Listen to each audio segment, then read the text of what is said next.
지난 9월 27일 철도노조가 파업에 돌입했습니다. 그리고 오늘 21일 기준으로 파업은 55일째를 맞고 있는데요. 역대 최장기간의 무노동 무임금 파업. 대체 무엇이 그들을 이렇게 만든 것일까요?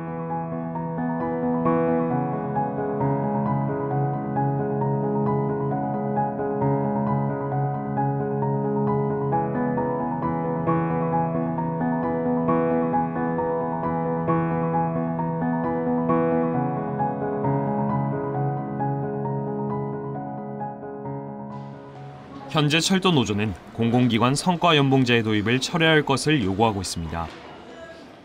이에 반해 코레일 측은 이번 파업을 불법 노동 파업으로 규정하며 빠른 시일 내로 업무 현장에 복귀할 것을 주장하고 있는데요. 코레일과 철도노조는 어제 오전 지난 7일 이렇듯 장기간 지속되는 노사 간의 갈등을 해결하기 위해 집중교섭에 들어갔으나 이는 결국 결렬되고 말았습니다. 이견 조율에 실패했습니다. 노조 측과 코레일 측의 의견이 결국 합의점을 찾지 못한 채로 철로와 같이 평행선을 달렸기 때문이죠. 그렇다면 현재 쟁점이 되는 성과연봉제란 과연 무엇이며 어떤 점에서 문제가 되는 것일까요? 성과연봉제란 업무 성과에 따라 임금에 차등을 주는 제도입니다. 즉, 개인의 능력과 공헌도, 실적 등에 따라 임금이 달라지는 것인데요. 일반 기업의 경우 임금 탄력성을 이유로 이 제도를 선호하는 편입니다. 성과에 따른 임금 지급으로 임금을 효율적으로 관리할 수 있으며 동기부여를 통해 기업의 생산성을 높일 수 있기 때문인데요. 그렇지만 노동자의 입장에서 성과연봉제란 어떤 것일까요? 성과연봉제는 노동자의 개별화, 노동 강도의 강화, 노동 인권의 약화, 객관적 판단 지표의 부재 등 여러 가지 문제를 안고 있습니다. 특히나 성과연봉제가 공공기관에 도입될 경우 상급자와의 유착관계나 뇌물수수 등이 빈번하게 발생할 수 있는 위험도 있죠. 다시 말해 노동자의 입장에서 결코 달가운 정책이라고 할 수 없습니다. 따라서 성과연봉제를 도입하기 위해서는 무엇보다 적용 대상자인 노동자와의 소통이 우선시돼야 하는데요. 따라서 정부는 철도노조가 불법적 파업을 즉시 중단하고 하지만 이번 정부의 공공기관 성과연봉제 도입의 경우 노동자와의 협상의 결과라기보다는 일방적인 통보에 가까웠습니다. 불법적인 파업을 계속해 나갈 경우 이에 많은 노동자들이 반발을 했으며 철도노조는 지금까지 장기 파업을 하고 있는 거죠.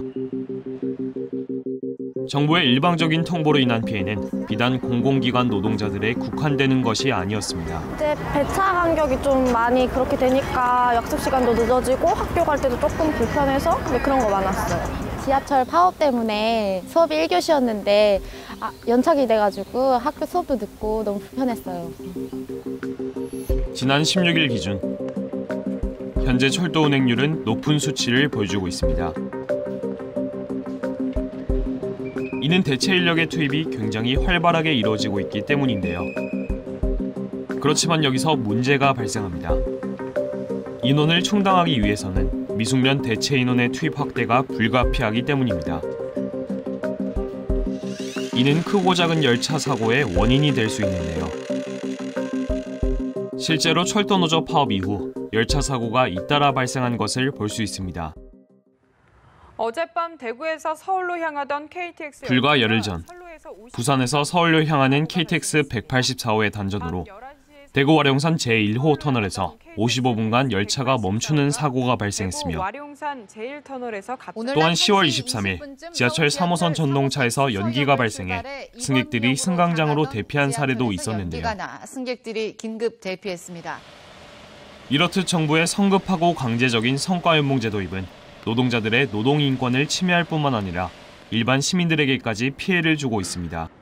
파업이 길어지니까 확실히 이제 학교 나올 때 제일 불편한데 왜냐면 그때가 이제 출근 시간이니까 근데 출근 시간에도 뭔가 조금씩 파업을 진행 중이시니까 아무리 뭐 정상화한다고 해도 그런 게 불편했고 그러고는 이제 언제 끝날지 모른다는 것 때문에 사실 딱히 불만보다는 그냥 언제 끝날지 모른다는 데에 대한 그냥 시민으로서의 불안감 정도? 다시 말해 정부의 일방적인 태도로 인해 국민들이 피해를 보고 있는 것이죠. 하지만 이 상황에서도 정부는 이번 파업을 불법 파업으로 간주하며 그저 뒷짐만 지고 있을 뿐 어떠한 조정의 노력도 없이 그저 속히 노동 현장으로 돌아갈 것을 권고하고 있습니다. 또한 불과 열흘 전에서야 여당은 야당이 제시한 4자 협의체를 논의해보겠다고 밝혔는데요. 정부의 독단적인 태도에서 비롯된 이번 파업. 정부로 인해 국민들이 피해를 받고 있지만 그들은 그저 방관할 뿐 아무런 대책을 마련하고 있지 않습니다. 국가로 인해 고통받는 국민들. 과연 정부의 역할은 무엇이며 존재 이유는 무엇인지 의문이 드는 시점입니다.